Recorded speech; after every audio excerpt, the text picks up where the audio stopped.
I'm Josh Evans, and I love to help businesses build the right culture within their organizations so they can be more profitable. Do you want more engaged employees? Do you want your company to be more productive? Well, I'm going to show you how to do that. And I'm going to share with you the tools that I've used with hundreds of companies varying in size from 60,000 person conglomerates down to 5-person teams. So get ready and join me so we can build the right culture for your business.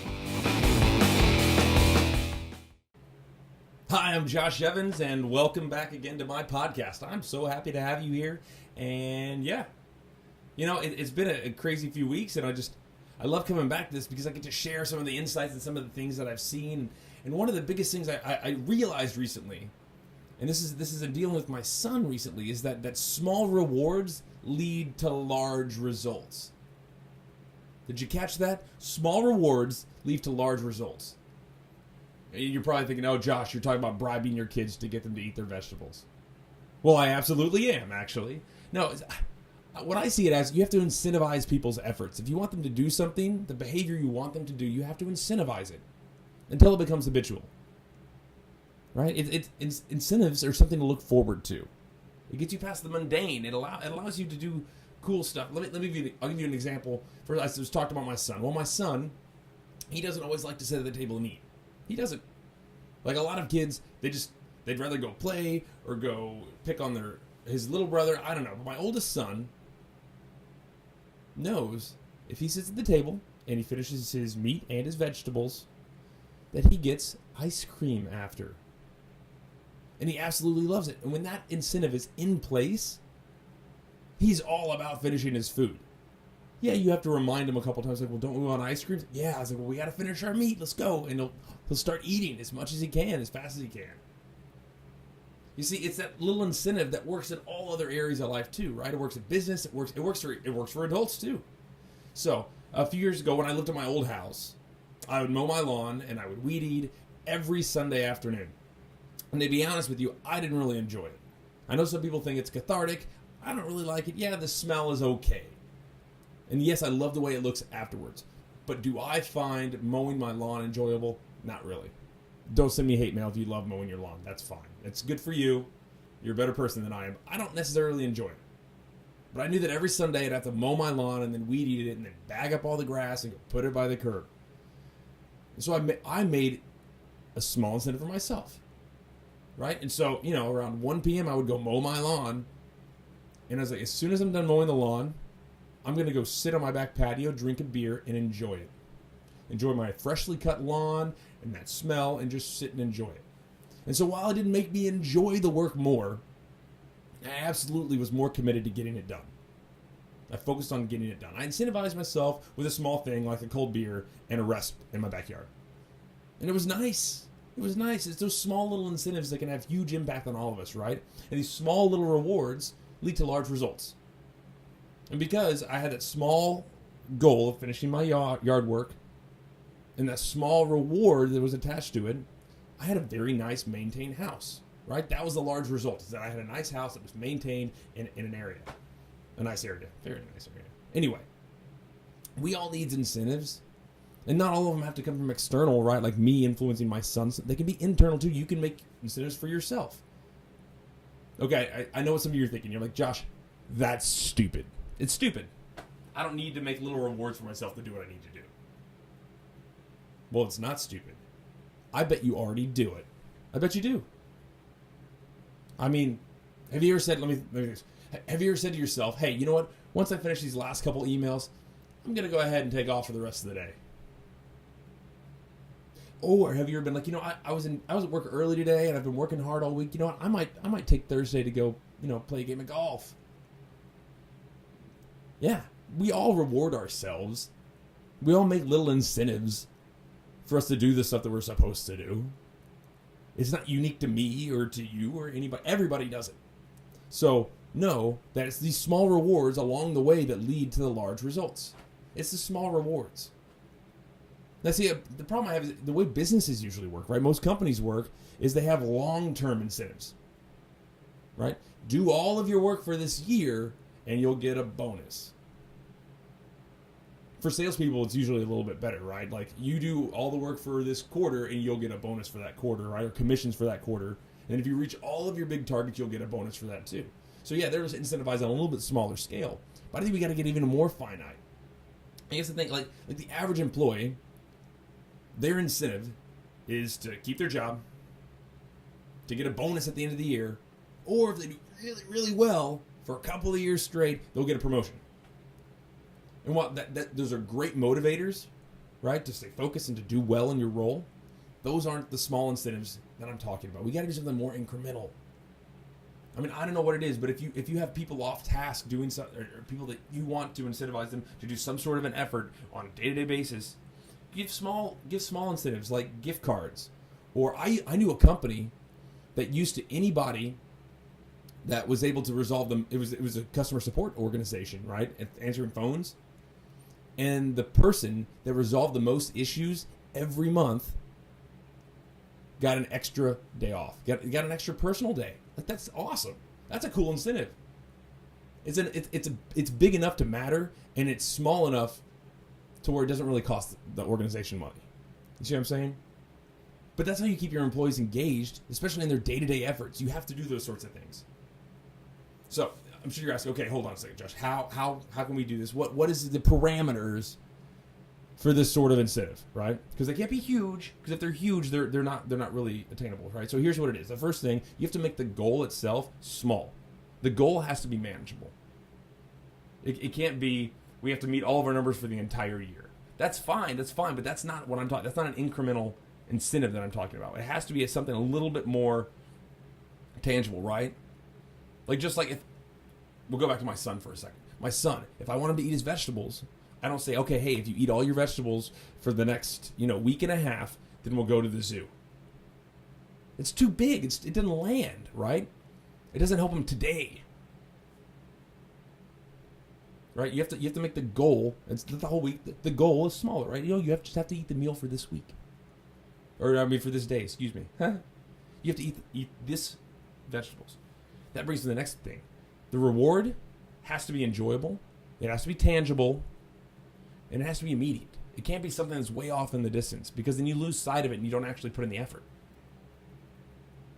Because if I tell my son, oh yeah, if you eat all your vegetables for the next 2 weeks, we're going to go to the zoo, it's too far away. But if I say, hey, if you eat all your vegetables, you're going to get some ice cream. Guess what? It's immediate. He knows that the reward is right around the corner, and all he has to do is this small task. Small incentives like that work wonders for people, whether it's in business or in your personal life. It's huge. Or even for yourself, if you want to do them internally. I reward myself internally all the time. Seriously.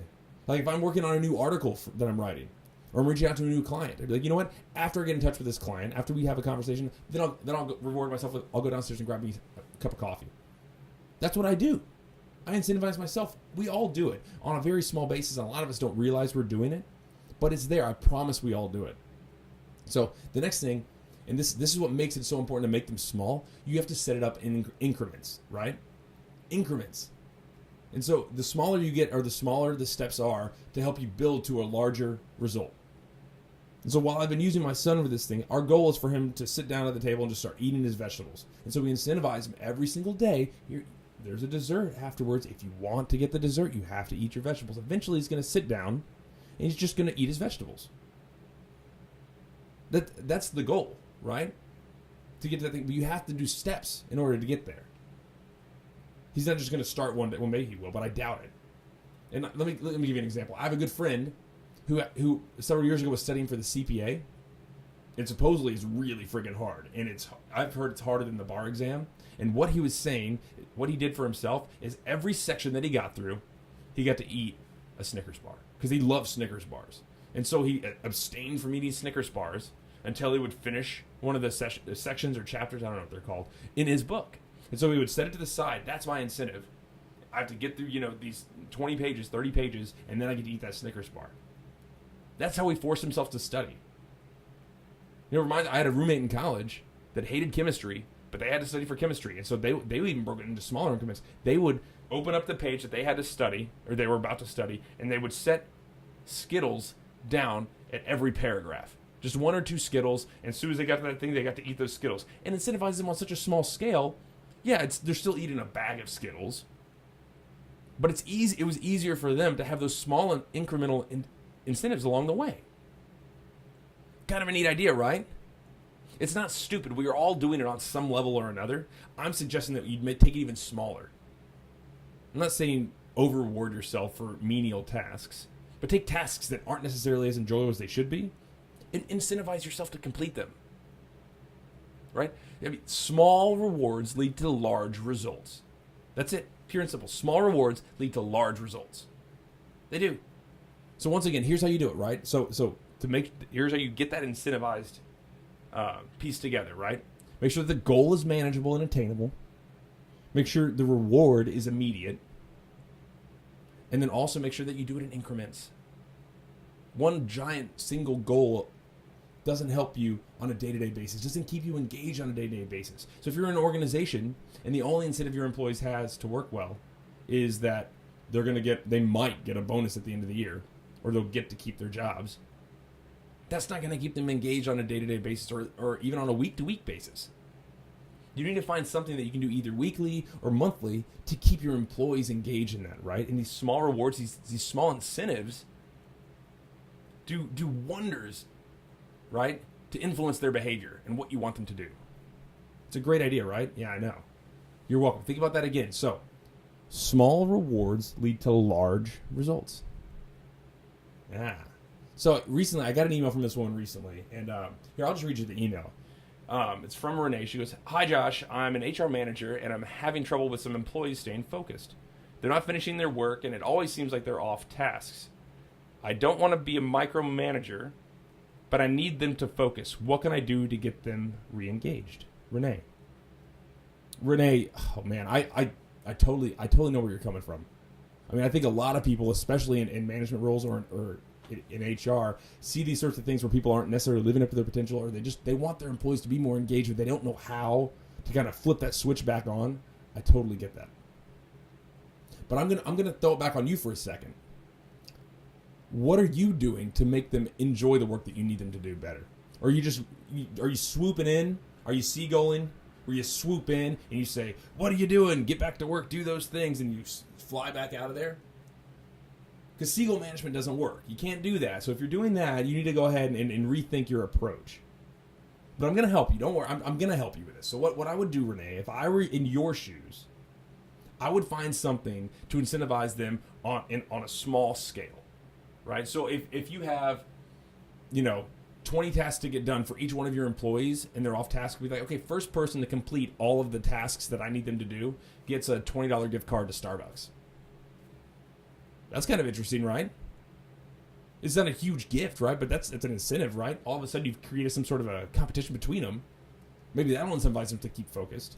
Or maybe you do something else like offer them an extra day of vacation. We talked about that earlier. That could be something really cool too. Or maybe, hey, you know what, guys? If we complete all these tasks by noon tomorrow, I'm going to buy everybody lunch. If it really needs to get done, that small incentive, that small reward isn't a bribe. It's you incentivizing the right behavior from your team. That's what you have to do. I mean, you make the goal manageable. So if you've given them this huge task and they don't seem like they're on task, that's not their fault, right? The goals that they're having to achieve need to be small enough that they can manage them. All right. And then you have to have some sort of a reward. The reward is like, okay, we're going to all keep our jobs at the end of the year. That's a great reward. That's not big enough to incentivize them today, like right now in the moment. So you have to make the increments smaller. That's what you have to do. You have to make it steps towards what you're trying to achieve. And if you can do that, I think you'll see a huge change in your team. But you need to start incentivizing them now, in the short term, in the near term, right? Like a month out might be too much. I think maybe you should back it up within the week. Like, these are the things we have to complete this week, and if we do it by Friday, y'all can all take off at 2, or I don't know. You come up with your own things and what's acceptable in your business to do, but you have to incentivize them on a smaller scale. Otherwise, there's no reason for them to stay on task. All right? So, right, remember, small rewards lead to large results. So if you're like Renee and you're dealing with a team that doesn't necessarily have the focus on what they're trying to accomplish, or they're not goal-driven the way you might be, what you can do is set up these small incremental goals with small incentives. People love rewards-based is a phenomenal way to incentivize the proper behavior. It's not bribery. It's not bribery. It's merely getting them to stay engaged. Now, you can't take a terrible employee and apply this to them, right? Because then it is bribery. But if you take an employee that actually cares about what they're doing, but they sometimes have trouble doing it, you can easily incentivize them to refocus, right? To re-engage, to get back in the game. Right? Small rewards lead to large results. Anyway, I'm Josh Evans, and thank you so much for joining me here on my podcast. And I hope to see you next week. If you have a question, if you want to send in something to me, I'd be happy to field one of those questions on the air. You can email me at info@joshuamevans.com or hit me up on any of the social media platforms at EnthusiasticU. Hope you have a great rest of your week. Talk to y'all soon.